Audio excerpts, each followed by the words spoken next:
Wake up.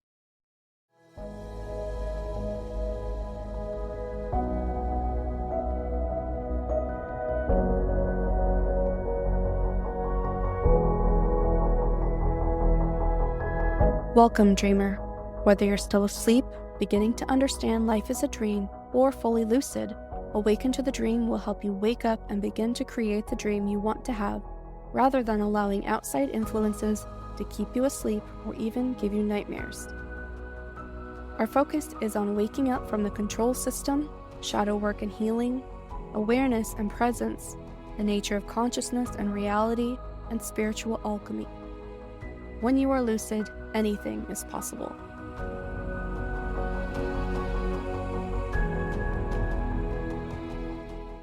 Welcome back to Awaken to the Dream. Today I wanted to talk about different kinds of beings and entities and share some of the experiences that I've had throughout my life with these different kinds of beings. So we talk a lot about the human experience, and we get a little bit human-centric a lot of the time. And a lot of my experience during my awakening and throughout my life and my past lives has been about this awareness, this expanded awareness of different kinds of beings and entities and dimensions and layers of reality. And the deeper we go into the rabbit hole, the weirder stuff gets. So I thought that I would just share some of my really strange experiences. You can decide if you think I'm crazy or not. Your judgment is always welcome, and I would love to hear all of your thoughts on this. And if you have any experiences, come and join us from the Discord, or if you're in the Discord, let us know all of the weird experiences you've had too. So we'll start with the most basic, which I think that most people have had experience with, even if they don't really want to admit it to people or even to themselves, and that's just experience with ghosts. So we're defining a ghost as a disincarnate human that's been trapped in the liminal, which we might say the astral. The astral realm is a little less dense than the physical, so they've left their physical body, but they haven't been able to transcend completely to the spiritual realm, and they're stuck in that weird liminal space in the astral, which can manifest in the physical if they have enough energy and power to do so. There are different kinds of hauntings or different kinds of ghosts. We have ghosts that are intelligent, they have a sentience to them, they're aware that something is wrong, that they're trapped, that they don't want to leave.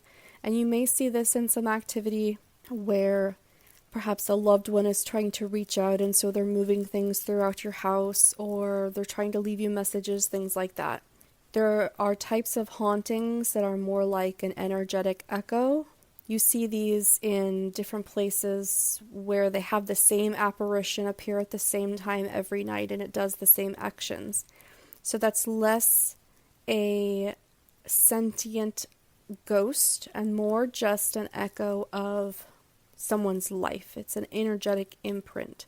So if you tried to communicate with that ghost, it's unlikely you would get any response. The first type of ghost, you would get a response because they're trying to reach out and they're trying to give a message.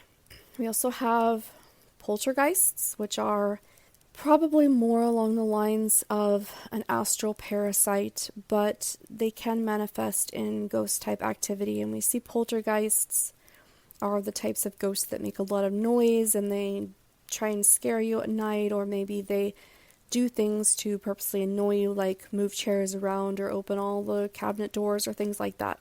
Poltergeists, from my experience, are fairly rare still, but they do tend to cause a lot of fear in people most times. I know my experience, which I'll share here in a minute, inspired a lot of fear in me at the time. So poltergeists can be somewhat frightening. You also have the types of ghosts that happen when you have a really, really traumatic event, say a mass murder in a house or something like that, where there are beings trapped there, and they're usually trapped there by some kind of stronger, maybe demonic entity that caused the mass murder, or that has come there because of that huge traumatic event. And it's interesting because when we visit these places as sort of like a tourist, where we're like, oh, this place is haunted, and they have these ghost tours, and we want to go see these creepy places, and we go and we get scared, and then we go home and laugh about it. But when we're there and we're afraid of it, and we're adding that mental and emotional fuel to it, that haunting actually gets stronger. And it's not the ghost that gets stronger, it's the entity that created that event or that's feeding off of that event is getting stronger. So my experiences with ghosts have varied widely. The first memory I have of seeing an actual ghost was when we first moved to Minnesota when I was 12. And for some reason, we had 3 levels, and for some reason I was absolutely terrified to go down into the basement, even though it was a finished basement, had a lot of light. There wasn't like a scary unfinished basement. But I didn't like to go down there.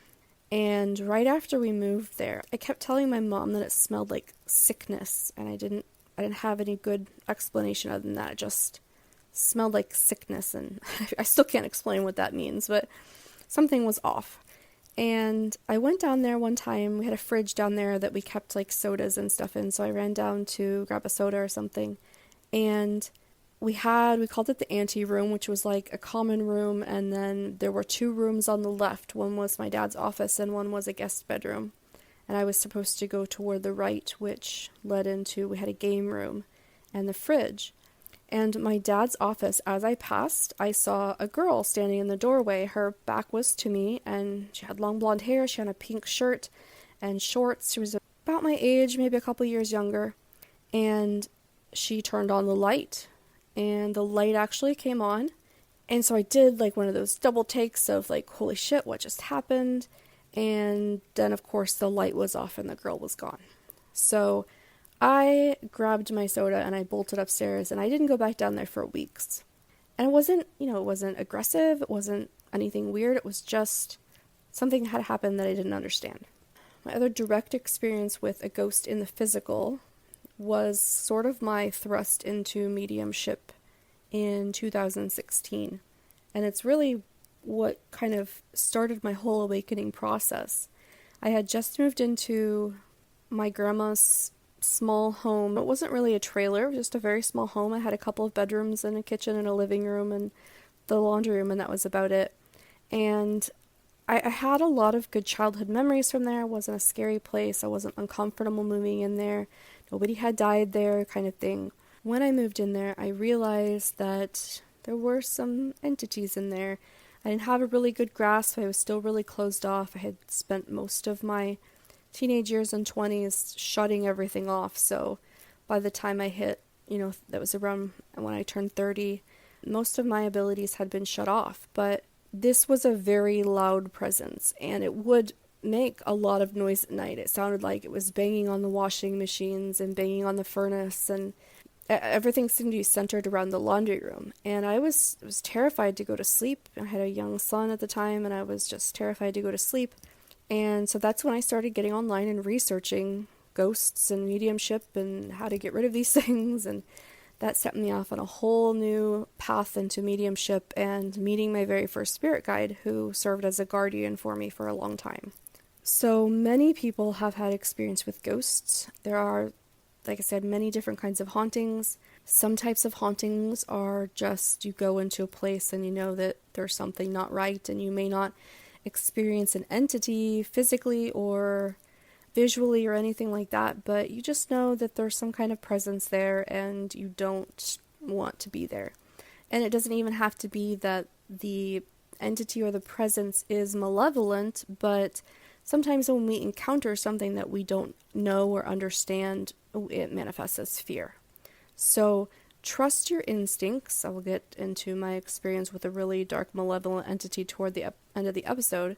Trust your instincts, but also do a lot of reflection and learning from the experience so that if something occurs again, you may be able to approach it with a little more curiosity rather than fear, because not all of the unknown is malevolent.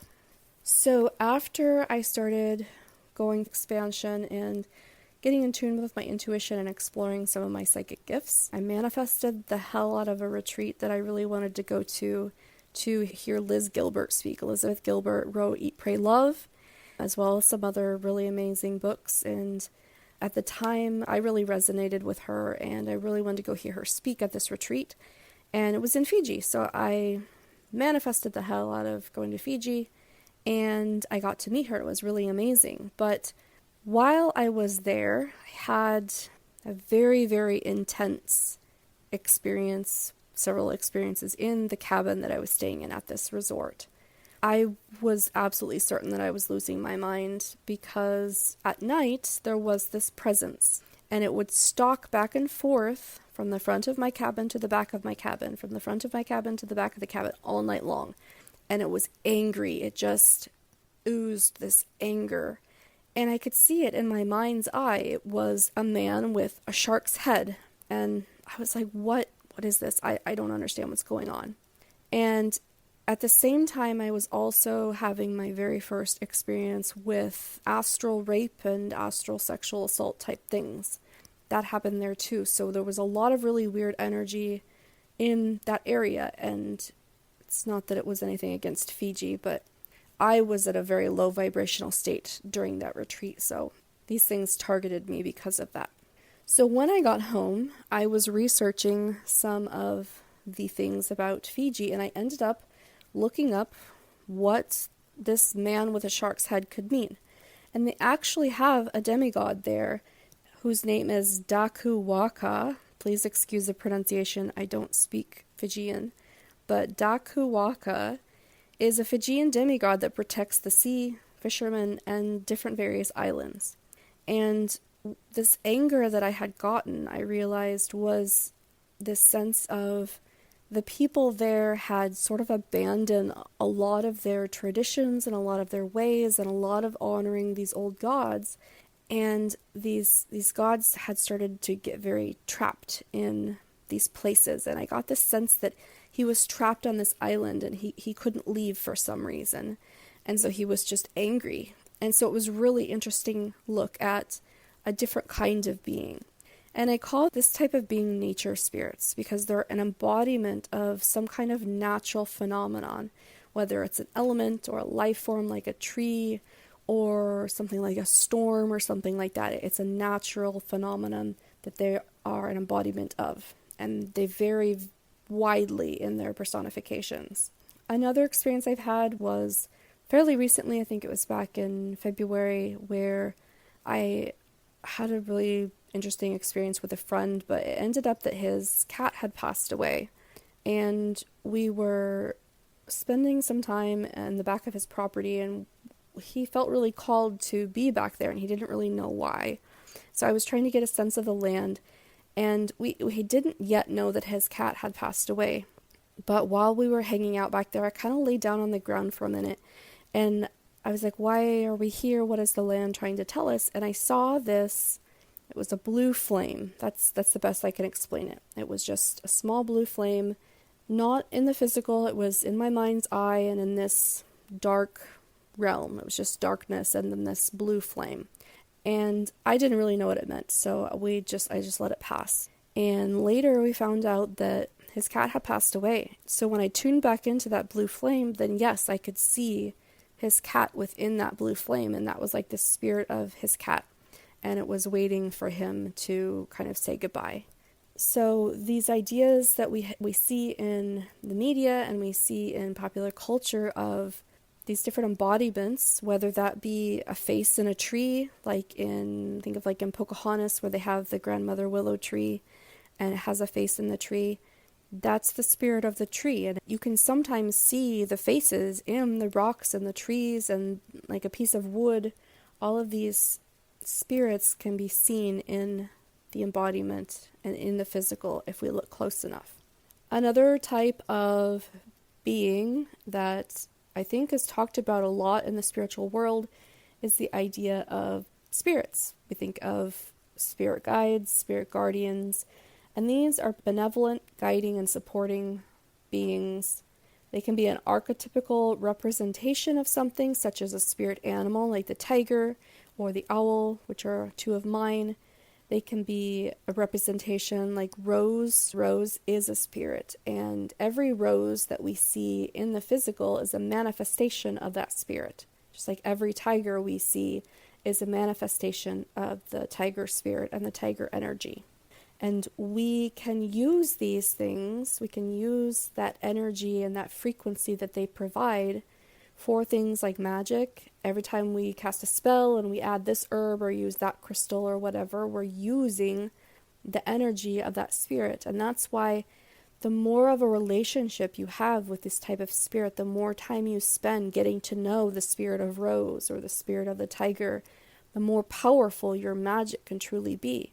If you just use a random herb because somebody tells you to, and you throw in this crystal because that website told you to, it's sort of like going up to a stranger in the street and saying, "Hey, yo, can you help me with this favor?" I mean, they might if it's not too big of a deal, but if you're asking them for something really big, they're going to be like, who are you? So the more you have a relationship with these spirits, the more powerful your connection and the more likely they are to be a friend who is helping you.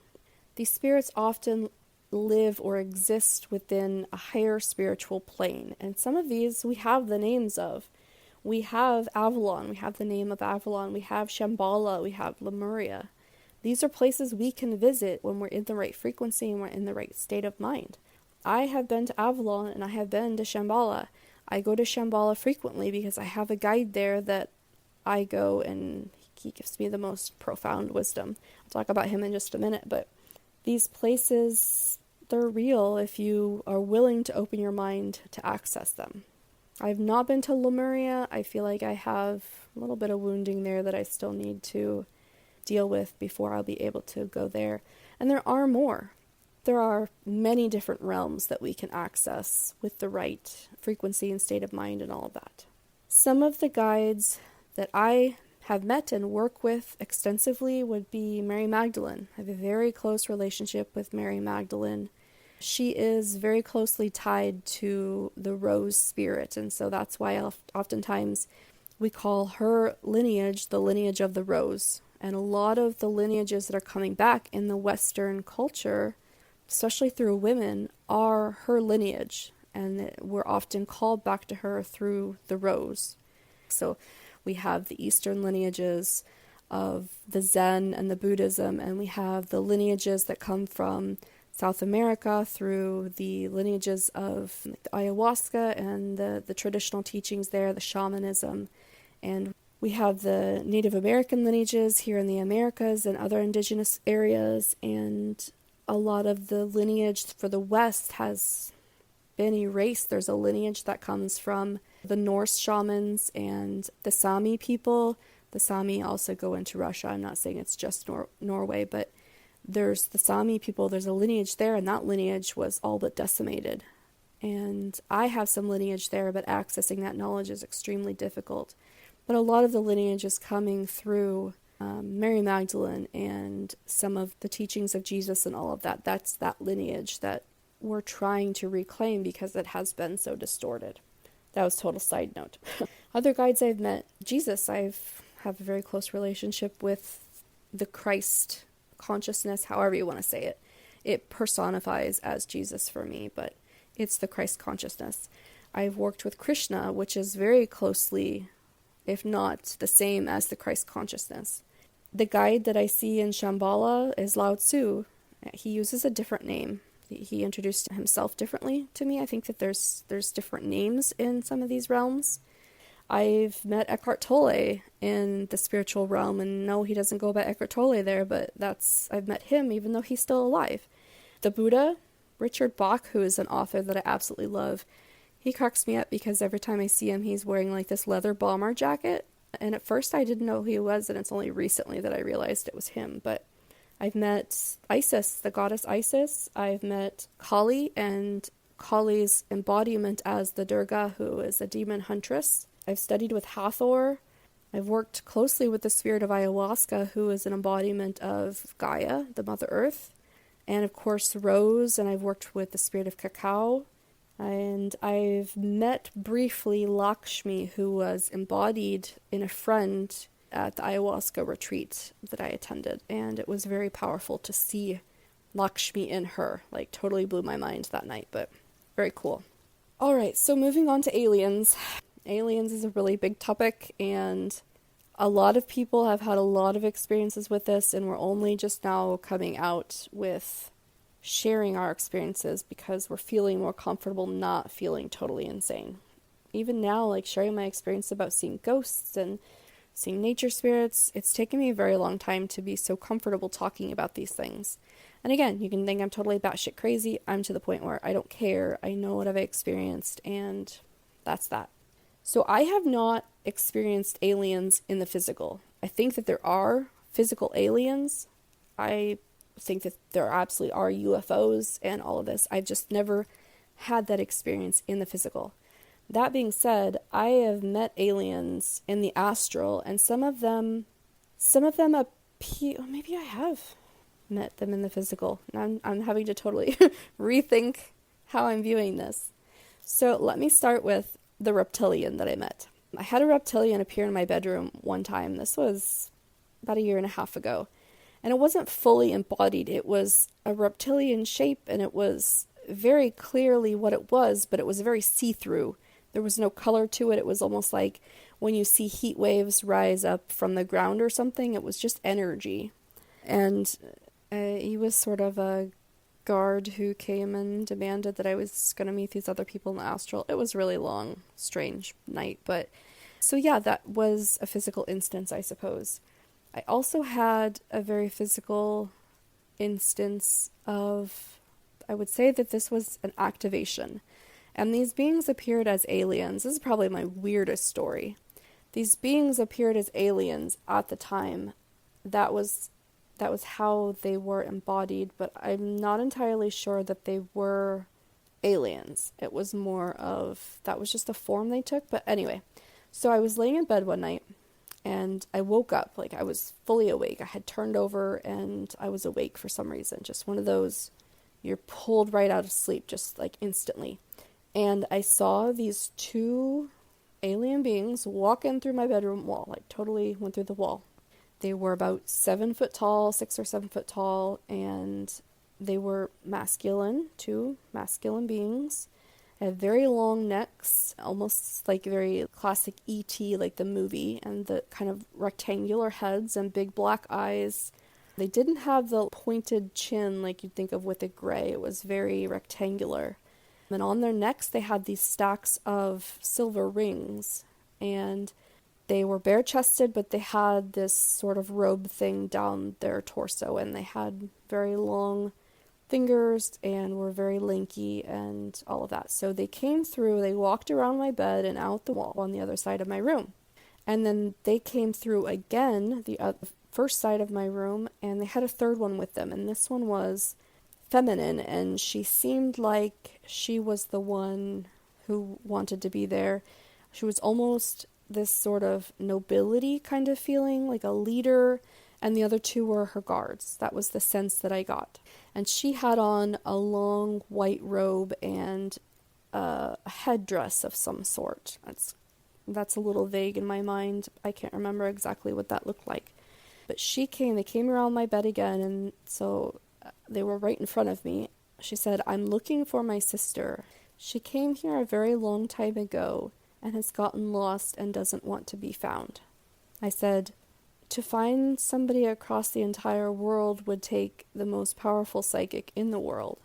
And this being nodded, like she knew that was the answer, and they went through the wall and disappeared.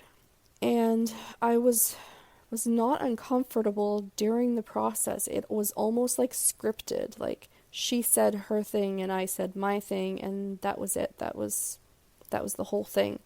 And when I got up the next morning, I had all of these phrases and words and terms in my mind of interdimensional beings, even though I had no idea that was like a thing.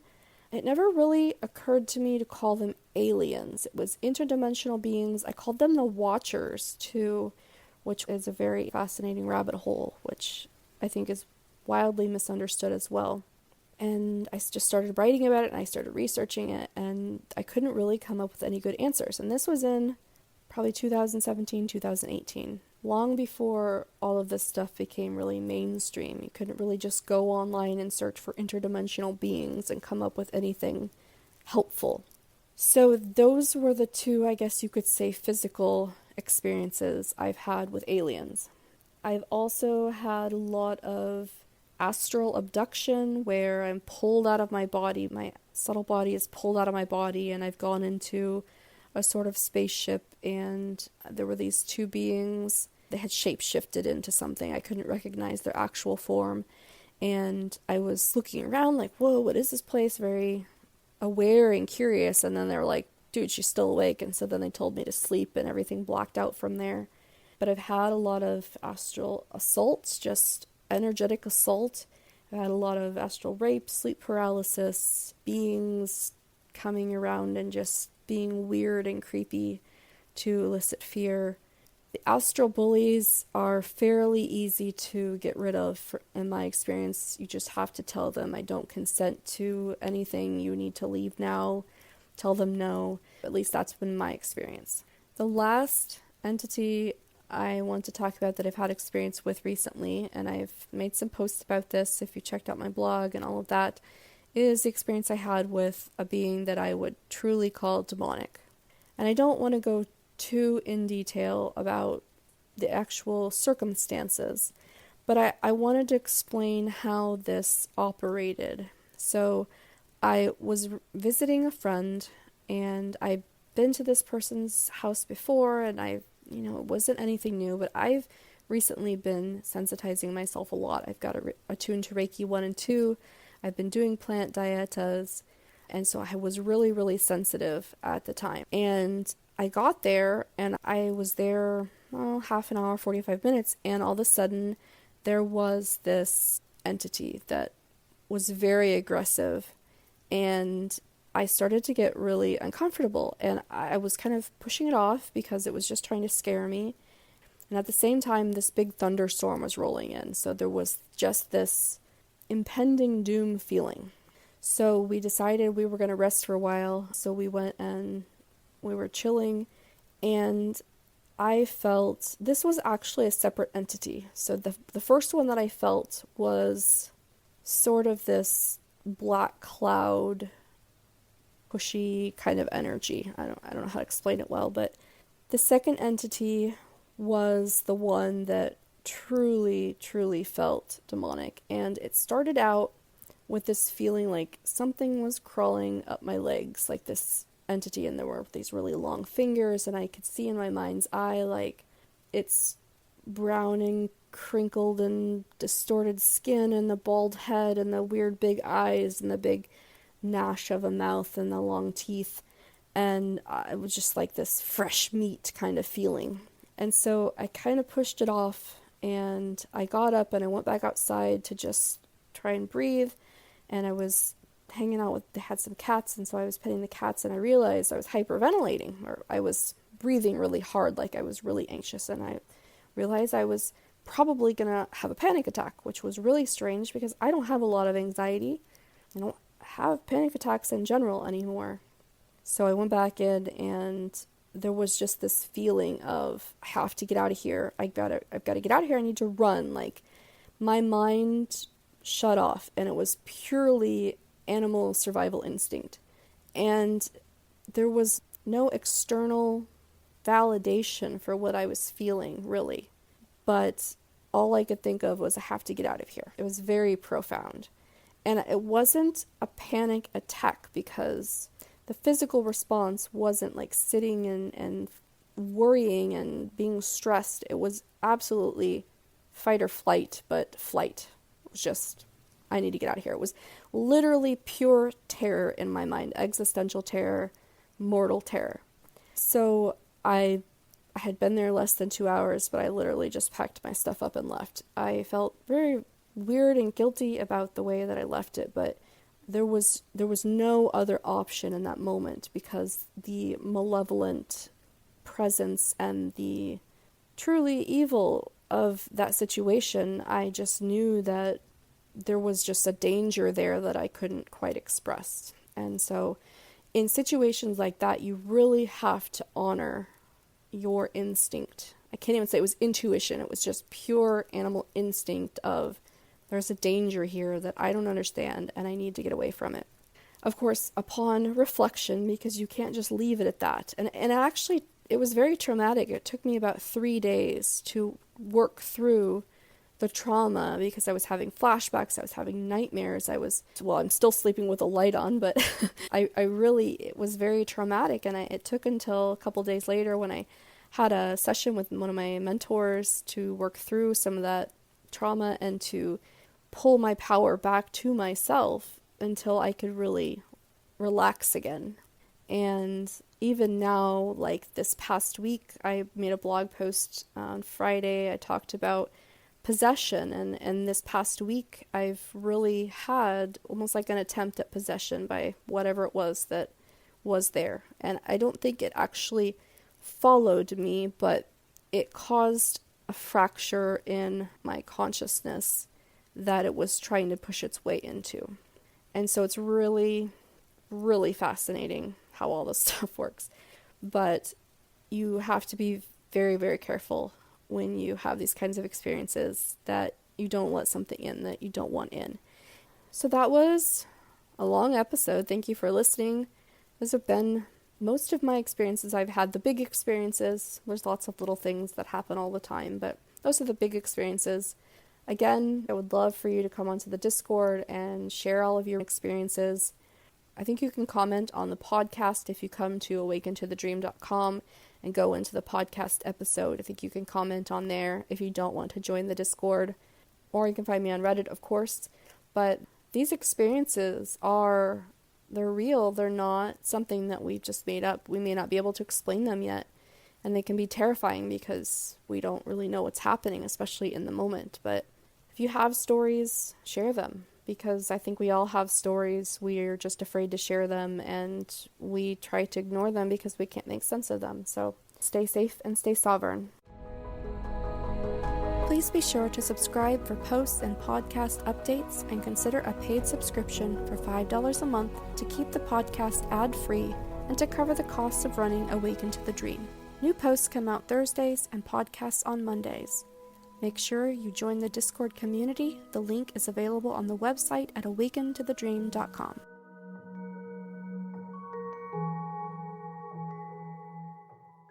Let them dream a little longer.